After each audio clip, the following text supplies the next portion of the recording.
Here's Olympus DF Plapo 1X with protective filter attached.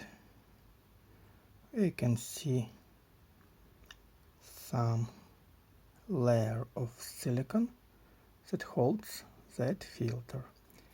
A bright spot on a glass, it will be deleted after hermetic silicone gets totally tough. We can see how many lenses are inside. Very cool reflection there. Here at least 6 lenses in this objective.